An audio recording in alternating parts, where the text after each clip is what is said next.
কিরকম ভালো? আছে কিরকম খবর? শক্ত না ভালো? ভালো খবর। হ্যাঁ খবর ভালো। হ্যাঁ মোটামুটি ভালো আছে। শীত কেন লাগছে? আজকে তো আবার শীতগুলো বেশি বেশি লাগে। আমারও বেশি লাগছে এখন। পাটা অটো অটো ঠান্ডা যেতে কিন্তু আমার। আমি হয়তো ভালো দিয়ে আসি। কেন ভাই ঠান্ডা তো আমরা ঠান্ডা তো আজ বাতাস খুব বাতাস ঠান্ডা বেশি। এ রান্না করে ধুয়ে চালা কালকে ডিম নিয়ে গেল সেই ডিম আজকে রান্না করলাম। কে? দেখা লাইলাটি হইলাম সেখানে জল করিলাম না। ও হ্যাঁ কইলেন তো আপনি। হ্যাঁ আর আজকে সেই ডিম কটা আজকে রান্না করলাম কবিতা ধুয়ে আছে।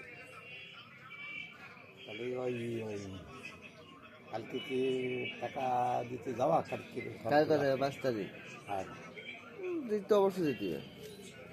তার টাকা দিতে দিবে না? আর 2,000 টাকা আমার কাছে আছে না? আজ তাহলে আর ক টাকা নিস দিবে?